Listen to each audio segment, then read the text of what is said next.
PSC. इस video में हम यूपीपीएससी 2024 के लिए क्विज नंबर 3 करेंगे।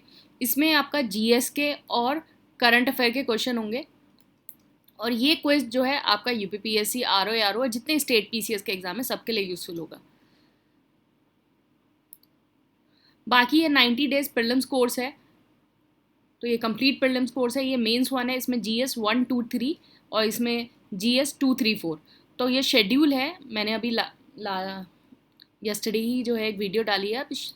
आप इससे 90 डेज़ का शेड्यूल देख सकते हैं और अपनी जो प्रिपरेशन है उसको इस तरीके से अलाइन कर सकते हैं। बाकी ये मेंस 1 और मेंस 2 का है, आप ये देख सकते हैं। और आप जो है आंसर राइटिंग करने से पहले ये जितने टॉपर्स हैं इनकी कॉपीज़ देख सकते हैं। इससे आपको काफ़ी हेल्प मिलेगी कि किस तरीके से चीज़ों को करना है। और बाकी ये प्रिडिक्शन देख सकते हैं, 102 क्वेश्चन आए थे, 102 क्वेश्चन जो 2023 में आए थे। इस पीडीएफ को भी देख सकते हैं, इससे आपको आइडिया होगा किस तरीके से कोर्स को यूटिलाइज करना है। और ये मेंस का प्रिडिक्शन है 96 क्वेश्चन। चलिए हम अपना क्विज स्टार्ट करते हैं। A federal system and डायरेक्की at the center was introduced in India by। तो फेडरल सिस्टम और डायरेक्की जो है वो कब इंट्रोड्यूस हुआ था?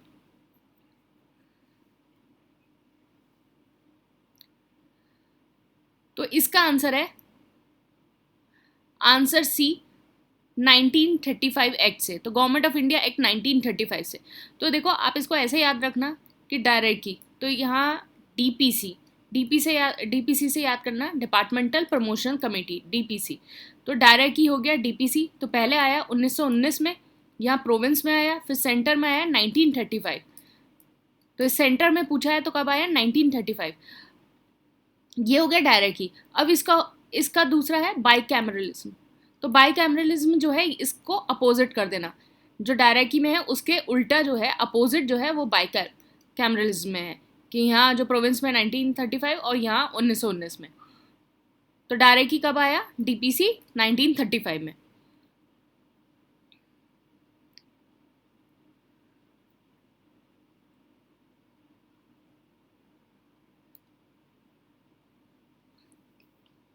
तो ये जो है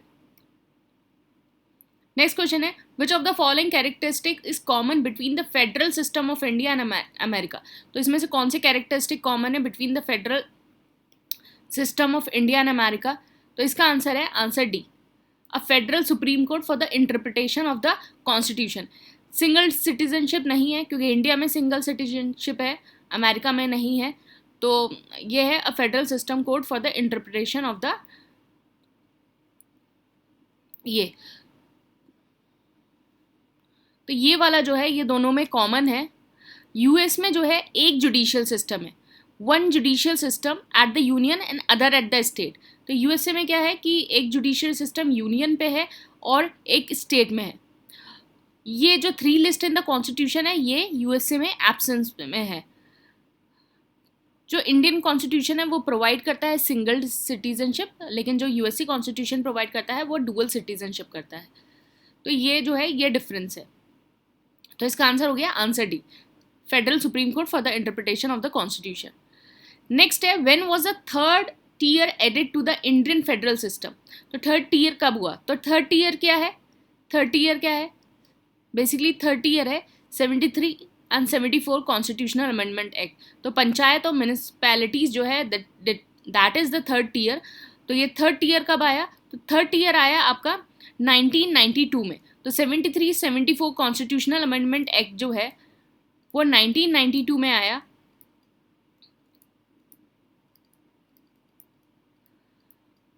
अब ये जो है added to the Indian federal system, अब ये फोर्स में कब आया? 73 कॉन्स्टिट्यूशनल अमेंडमेंट एक्ट फोर्स में आया 24 अप्रैल 1993।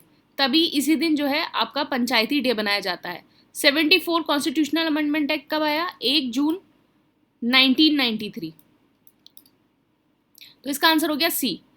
नेक्स्ट है, under which article of the constitution it is the responsibility of the Indian government to protect state from external aggression and internal disturbance. तो कौन से आर्टिकल में है कि उसको प्रोटेक्ट करना है? तो दैट इज आर्टिकल 355। तो 355 में क्या है? It shall be the duty of the union to protect the state against the external aggression and internal disturbance. तो तो इसका आंसर है आर्टिकल 355। नेक्स्ट क्वेश्चन है विच of the following can not be the ground for the proclamation of the emergency under the constitution of India. तो इसमें से कौन सा जो है वो ग्राउंड नहीं हो सकता है? तो इसका आंसर है answer D, internal disturbance ground नहीं हो सकता, वॉर हो सकता है, एक्सटर्नल एग्रेशन हो सकता है, आर्म्ड रिबेलियन हो सकता है। तो इसका जो है आंसर जो है डी, इंटरनल डिस्टर्बेंस।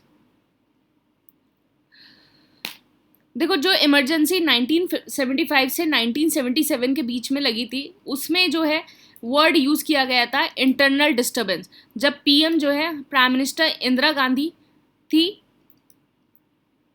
तो एक स्टेट ऑफ इमरजेंसी डिक्लेयर हुई थी अक्रॉस द कंट्री। ऑफिशियली इसको डिक्लेयर करा था, प्रेसिडेंट कौन थे उस टाइम? फखरुद्दीन अली अहमद, ये थे। तो ये पीएम थे, ये प्रेसिडेंट थे under article 352 of the constitution. कब? 1975 से और 1977। लेकिन फिर कॉन्स्टिट्यूशनल अमेंडमेंट एक्ट आया और ये वर्ड जो है आपका हट गया। तो आप मुझे बताएंगे कौन सा कॉन्स्टिट्यूशनल अमेंडमेंट एक्ट था वो? इसका आंसर हो गया आंसर डी। नेक्स्ट है who said the emergency power of the president is a fraud with the constitution. Emergency power जो है फ्रॉड है विद द कॉन्स्टिट्यूशन, ये बोला है के.एम. नम्बियार ने। तो के.एम. नम्बियार तो बेसिकली प्रेसिडेंट रूल के लिए बोला था, related to the president rule that emergency power of the president is a fraud in the constitution. तो ये के.एम. नम्बियार ने बोला था। तो इसका आंसर सी हो गया। During national emergency the term of the house of the people is. तो नेशनल इमरजेंसी के टाइम जो है term of the house of the people, house of the people क्या होता है? House of the people is Lok Sabha. तो house of the people Lok Sabha की जो है इमरजेंसी के टाइम क्या है, क्या टर्म होगी? तो इसका आंसर है answer D, can be extended till emergency last but only by 1 year at a time, only by 1 year at a time. तो जब proclamation of the national emergency आपकी लगती है आर्टिकल 352 के अंदर, तो जो आपका ड्यूरेशन ऑफ द लोकसभा है अंडर आर्टिकल 83 सब क्लॉज 2 वो एक्सटेंड हो जाता है बाय द पार्लियामेंट। पार्लियामेंट किससे करता है extend? Parliament by law, law से इसको एक्सटेंड कर देता है। लेकिन ये जो पीरियड है shall not exceed 1 year at a time, मतलब 1 ईयर से ज़्यादा एक बार में एक्सीड नहीं हो सकता, और not extended in any case beyond a period of 6 months after जो है आपके ये जो है इमरजेंसी जो है सीज हो जाएगी। तो मतलब 6 मंथ। तो एक्सटेंड कैसे हो सकता है? 1 year at a time, 1 year at a time extend हो सकता है, और फिर और beyond a period of 6 months after जब वो इमरजेंसी सीज हो जाएगी तो नहीं हो सकता। तो 1 ईयर एट अ टाइम, इसका आंसर डी हो गया। Under article 356 of the constitution of India president rule was imposed for the first time in. President rule पहली बार कहाँ इम्पोज हुआ? तो इसका आंसर है आंसर सी, पेप्सू। तो प्रेसिडेंट रूल जो है आर्टिकल 356 के टाइम वो इम्पोज हुआ in 1951 for the first time in former Punjab and further in 1953 in Patiala and east Punjab state union. फिर 1953 में Patiala and east Punjab state union, PEPSU. तो इसका आंसर हो गया आंसर सी। नेक्स्ट है in which of the following decade parliamentary system in India shifted from centralism to federalism. तो centralism से federalism में जो है कैसे पार्लियामेंट्री सिस्टम जो है कौन से डेकेड में शिफ्ट हुआ? देखो क्या है कि आपका 1980s से पहले 1970s से पहले जो है आपका जो जितनी भी सारी पावर थी, आपका 1 पार्टी रूल था, कांग्रेस पार्टी रूल, और जितनी भी आपकी सारी जो पावर थी वो सेंट्रलाइज थी, आपकी सेंट्रलाइज पावर थी, सेंट्रलिज्म जो है फॉलो हो रहा था। लेकिन जब उसके बाद कांग्रेस पार्टी ने जो है lost power in many Indian states, तो क्योंकि पहले क्या था कि स्टेट्स में भी कांग्रेस है, फिर आपकी सेंट्रल में भी कांग्रेस है, तो इस एक तरीके से सेंट्रलिज्म फॉलो हो रहा था। लेकिन जब कांग्रेस पार्टी बहुत सारी जगह जो है, बहुत सारी इंडियन स्टेट में जो है वो हार गई, तो 1971 से 1980 के टाइम जो है आपका पार्लियामेंट्री सिस्टम जो है सेंट्रलिज्म की जगह फेडरलिज्म पे मूव कर गया। तो इसका आंसर हो जाएगा आंसर सी 1980s। तो यहाँ हो गया 10th का सी। नेक्स्ट है the Indian parliamentary system is different from the British parliamentary system in that India has. तो पार्लियामेंट्री सिस्टम जो है इंडिया का वो ब्रिटिश पार्लियामेंट्री सिस्टम से अलग है। तो इसका आंसर क्या होगा, किस तरीके से अलग है? तो इसमें क्या है, इंडिया और ब्रिटिश पार्लियामेंट्री सिस्टम में ये अलग है कि इंडिया के पास a system of the judicial review है। तो इंडिया के पास system of the judicial review है, और ये इंडिया ने कहाँ से अडॉप्ट किया, the process of the judicial review, ये इंडिया ने अडॉप्ट किया फ्रॉम यूएसए, ये यूएसए से अडॉप्ट किया। तो बाकी सारी चीज़ें हैं वो आपका ब्रिटिश पार्लियामेंट्री सिस्टम में है, जैसे रियल एंड नॉमिनल एग्जीक्यूटिव होगा, कलेक्टिव रिस्पॉन्सिबिलिटी, बाइकैमरल लेजिस्लेचर। लेकिन system of the judicial review जो है वो यूएसए से लिया गया है। तो इसका आंसर डी। नेक्स्ट क्वेश्चन है इंडिया इज अ रिपब्लिक। इसका क्या मतलब है? इंडिया जो है एक रिपब्लिक है, तो इसका मतलब है, इसका आंसर है answer C, there is no hereditary ruler in India. देखो क्या है, इंडिया रिपब्लिक है एंड यूके क्या है, मोनार्की, मोनार्क, वहां मोनार्क होता है। तो यहाँ किंग है आपका, इंडिया में क्या है, रिपब्लिक है, मतलब कोई आपका हेरिडेटरी रूलर नहीं होगा, इनडायरेक्ट इलेक्शन होगा और वहां से आपका प्रेसिडेंट इलेक्ट होगा। लेकिन ऐसा यूके में नहीं है। तो इंडिया इज अ रिपब्लिक मतलब कोई no hereditary ruler in India. तो रिपब्लिक का मतलब क्या होता है कि वो ऐसा स्टेट जिसमें सुप्रीम पावर जो है held by the people and the head of the state is elected by the people through the election. तो supreme power is held by the people and head of the state is elected by the people. Head of the state कौन होता है? Head of the state is president and head of the government is parliament, oh sorry, prime minister। तो head of the government is prime minister। तो क्या होता है कि head of the state is elected by the people। तो हमारे में जो head of the state है वो elect होता है by the people, but ये जो election होता है वो indirect election होता है, indirect election। क्योंकि जो प्रेसिडेंट का इलेक्शन होता है वो क्या करते हैं, उसको कौन इलेक्ट करता है, इलेक्टेड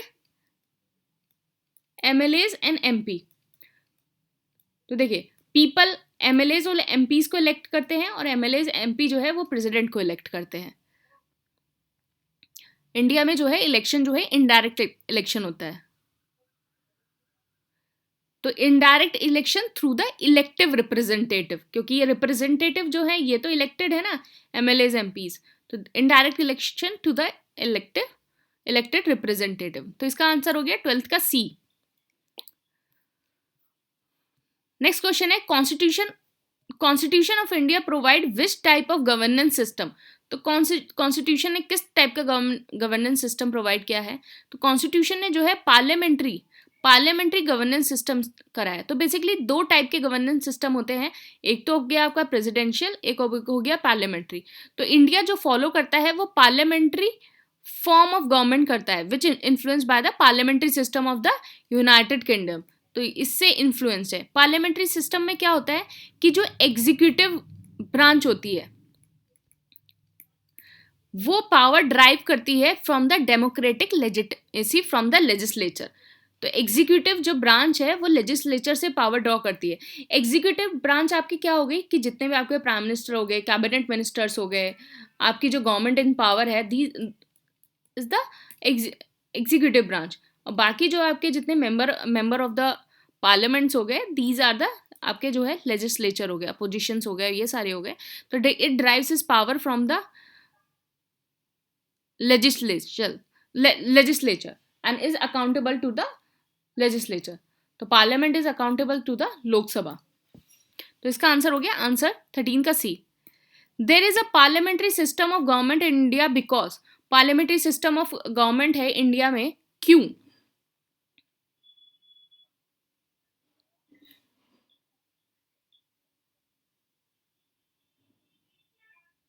पार्लियामेंट्री सिस्टम क्यों है? क्योंकि काउंसिल ऑफ मिनिस्टर जो है is responsible to the Lok Sabha. तो काउंसिल ऑफ मिनिस्टर क्या है? पार्लियामेंट्री सिस्टम क्या है? एक डेमोक्रेटिक गवर्नमेंट होती है जिसमें member of the executive legislature से लिए जाते हैं। सपोज ये आपकी लोकसभा है, इसके अंदर जितने सारे मेंबर्स हैं और जो आपका एग्जीक्यूटिव बॉडी होगी आपके, जिसमें कैबिनेट मिनिस्टर, आपके प्राइम मिनिस्टर, ये सारे जितने सारे आपके मिनिस्टर्स आएंगे, these are the executive bodies and these executive bodies are taken from the जो आपके लोकसभा में इलेक्टेड मेंबर्स होंगे। तो मतलब आपको पहले लोकसभा का मेंबर बनना होगा, आपको यहाँ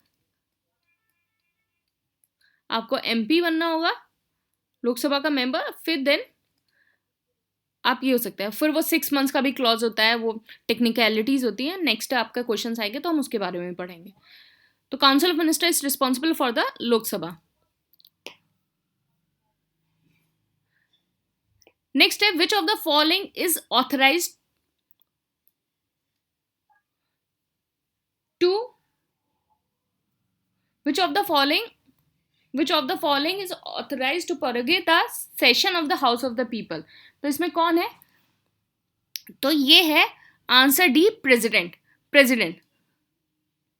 देखो हाउस जो है कुछ तरीके से टर्मिनेट होता है। पहला क्या हो गया? एडजर्नमेंट,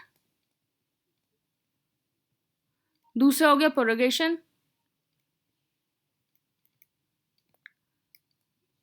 आपका हो गया डिसोल्यूशन, और एक आपका होता है एडजर्नमेंट, एक होता है एडजर्नमेंट साइन डाइन। तो एडजर्नमेंट और एडजर्नमेंट साइन डाइन कौन करता है? Speaker of the Lok Sabha. ये स्पीकर ऑफ द लोकसभा करते हैं। लेकिन ये प्रोरोगेशन और डिसोल्यूशन जो है ये कौन करता है? This is done by the president under article 85 sub clause 2। तो इसमें क्या है कि ये स्पीकर करता है और ये जो है ये प्रेसिडेंट करता है। इसका हो गया आंसर डी। नेक्स्ट क्वेश्चन है after delimitation the largest Lok Sabha constituency in terms of number of voters in UP is. तो डिलिमिटेशन के बाद जो है लार्जेस्ट लोकसभा कॉन्स्टिट्यूएंसी जो है नंबर ऑफ वोटर के हिसाब से वो कौन सी है? तो इसका आंसर है answer B, Unnao.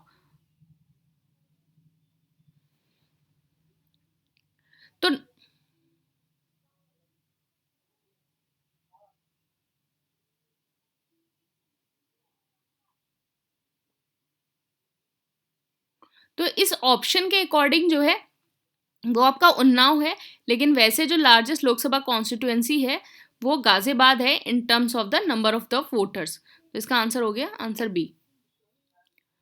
Who was the first who was the who was the first speaker of the Lok Sabha? तो first speaker of the Lok Sabha कौन थे?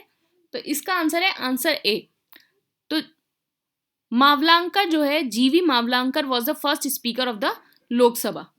नेक्स्ट है आपका question, which of the following country was not elected in June 2020 as the non permanent member of the United Nation Security Council for the year 2021? तो इसमें से कौन सा जो है जून 2020 में नॉन परमानेंट मेंबर वो नहीं हुआ था? तो इसका आंसर है आंसर डी, कनाडा नहीं हुआ था। तो क्या है, इंडिया ने जो है 2 साल के लिए अपना नॉन परमानेंट मेंबर का टेन्योर स्टार्ट किया फ्रॉम जनवरी 2021 से 2023।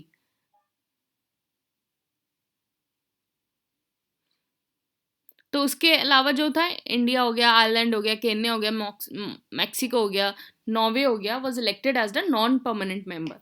तो इसका आंसर डी हो गया। Pivot to Asia is a strategy of the foreign policy of. तो पिवट टू एशिया जो है, पिवट टू एशिया वो किसकी स्ट्रैटेजी है? यूएसए की।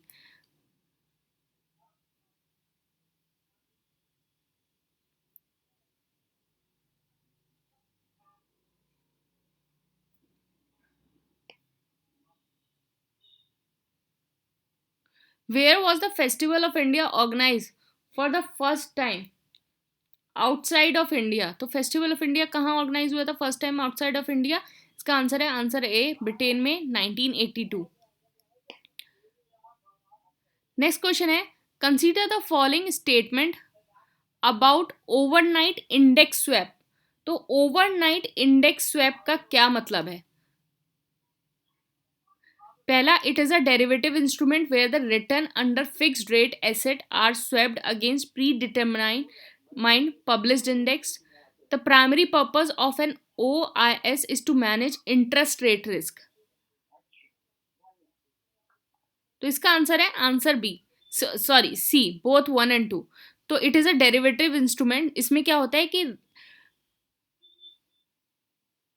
तो इसमें जो है रिटर्न जो है under the fixed rate asset वो स्वैप्ड होता है against the pre determined published index. तो प्री डिटरमाइंड जो पब्लिश्ड इंडेक्स है उसके उसमें आपका जो फिक्स्ड रेट एसेट होता है वो स्वैप्ड होता है। इसका प्राइमरी पर्पस क्या है? Overnight index to manage the interest rate risk. तो इंटरेस्ट रेट रिस्क जो है उसको मैनेज करने के लिए पर्टिकुलरली क्या सा होता है? Risk associated with the fluctuation in the overnight lending rate. तो ओवरनाइट लेंडिंग रेट में जो फ्लक्चुएशन होता है उस रिस्क को मैनेज करने के लिए ओवरनाइट इंडेक्स स्वैप जो है उसको यूज किया जाता है। इसका आंसर हो गया आंसर सी। नेक्स्ट है Moto GP recently seen in news. तो मोटो जीपी क्या है? इसका है मोटो जीपी क्या है? Motor sport championship in the world. तो आप मुझे बताएंगे अभी रिसेंटली जो मोटो जीपी है 2023 में वो कहाँ हुआ था? वो कहाँ हुआ था? तो बेसिकली मोटो जीपी जो है ग्रैंड प्रिक्स मोटरसाइकिल रेस है और पहली बार ये 1949 में हुई थी। नेक्स्ट है कंसीडर द फॉलोइंग इनिशिएटिव। इसमें से कौन सा किसका इनिशिएटिव है? National judicial data grid, e Seva Kendra, national service and tracking of the electronic process, virtual court. How many above initiative are launch under the e code project. तो इसमें से कौन से कितने इनिशिएटिव ई कोड के अंदर हुए हैं? इसका आंसर है ऑल 4, सारे।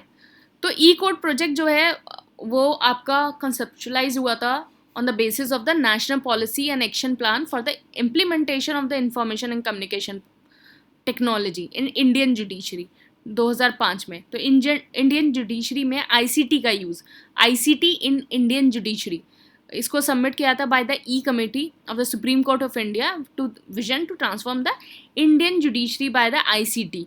तो इसके अंदर क्या था? आपका national judicial data grid e Seva Kendra हो गया, आपका national service tracking of the electronic process हो गया, वर्चुअल कोर्ट हो गया। तो ये सारी चीज़ें हैं। नेक्स्ट है the economic theory of the ways. The economic theory of the wage price spiral is mainly used in the context of। तो economic theory wage price spiral ये किसके कंटेक्स्ट में है? तो इसका आंसर है आंसर डी, इन्फ्लेशन। तो इसमें क्या है? अगर आपका प्राइस ज़्यादा जाएगा, प्राइस अगर इंक्रीज होगा तो ऑब्वियसली बात है कि वर्कर जो है अपना वेज भी ज़्यादा मांगेंगे, उनका भी जो वेज है वो भी इंक्रीज होगा। अगर वेज अगर इंक्रीज हो रहा है तो बेसिकली ये आपकी ओवरऑल डिमांड है उसको और इंक्रीज कर देगा, लेकिन सप्लाई पे आपका कोई फर्क नहीं पड़ रहा है। एंड रिजल्ट क्या होगा कि इन्फ्लेशन जो है और ज़्यादा बढ़ जाएगा, सर्ज फर्दर।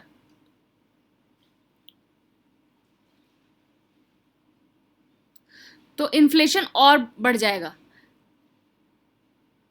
तो क्या होगा कि वर्कर के पास बहुत ज़्यादा पैसे हैं, उनके आस पड़ोसियों के पास भी बहुत ज़्यादा पैसे हैं, वो मार्केट जाएंगे, तो फिर उसके बाद दिल demand the things, then inflation will rise. तो फिर उसके बाद राइजिंग इंटरेस्ट रेट जो होगा, फिर उसके बाद सारी इकोनॉमी एक्टिविटीज़ और इन सबको स्लो डाउन कर देगा, फिर ये सारी चीज़ें जॉब लॉस की तरफ चली जाएंगी। तो this is the ways spiral. This is हरामी नाला, a tidal channel recently in news, is located in which of the state? इसका आंसर है आंसर डी, गुजरात। नेक्स्ट है Tactics, technique and procedure. A term seen in news is in the context of the tactics, technique and procedure. This is in the context of the cyber security, cyber attacks और इन सब में.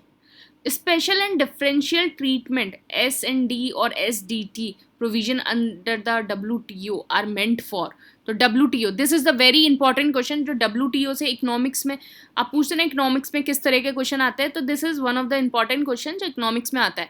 तो SDT क्या है? Provision under the WTO are meant for. तो इसका answer है answer C, safeguarding the trade interest of the developing country.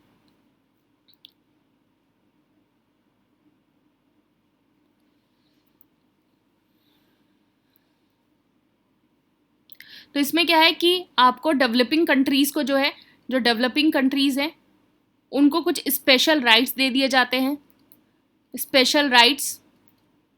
और फिर उसके बाद डेवलप्ड कंट्री को कहा जाता है कि उनकी रिस्पॉन्सिबिलिटी होती है कि जो भी डेवलपिंग कंट्रीज़ हैं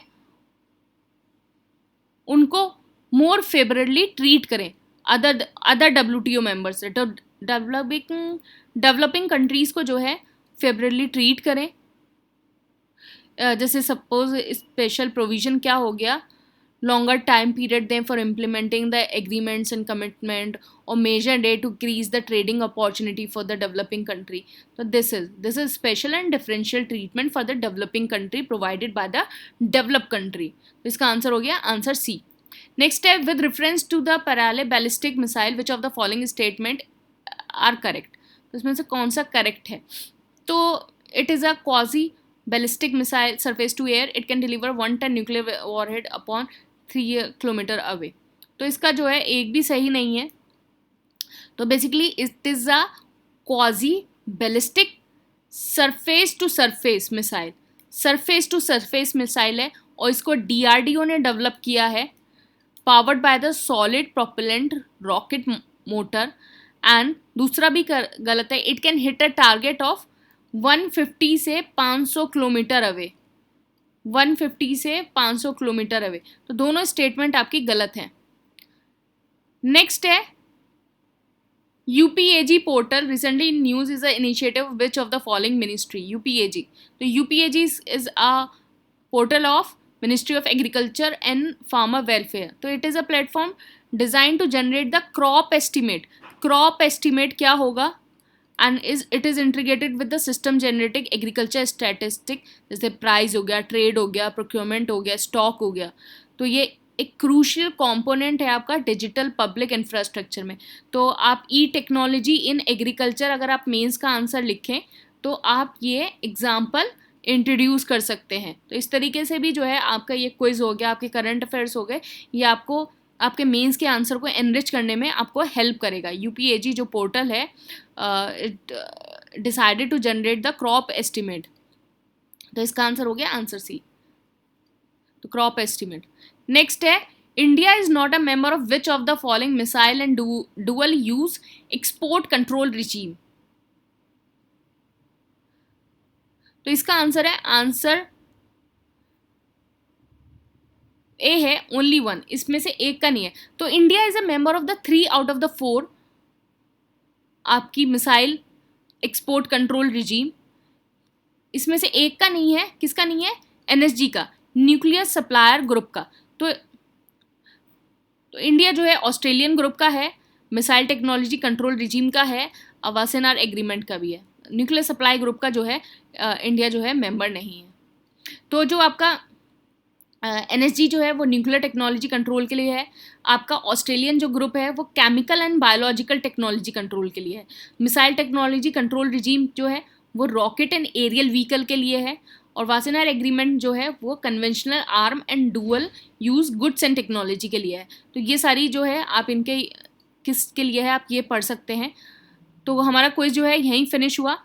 डेली क्विज आप टेलीग्राम पे इसको अटेम्प्ट करते रहना. ये कंपाइलेशन है, ये कंपाइलेशन आप वीडियो यहाँ देख सकते हो. और जब आप रिवाइज करोगे तो आप कोर्स के साथ आपको PDF मिलेगी, वहाँ से आप इसको रिवाइज कर सकते हो. तो आप डेली क्विज जो है वो टेलीग्राम के अटेम्प्ट करो. डेली क्विज तो टेलीग्राम के अटेम्प्ट करो. वीडियो से जो है आप एक्सप्लेनेशन देख सकते हो, चीज़ों को रिवाइज कर सकते हो. बाकी जो है ये 90 डेज़ का प्रीलिम्स कोर्स है, आप इसको देख सकते हो। 15 जुलाई से आप ये स्टार्ट हो रहा है। इस नंबर पे व्हाट्सएप पर टेलीग्राम करके इसको ज्वाइन कर सकते हो। बाकी सारी डिटेल्स यहाँ हैं। Thank you and all the best.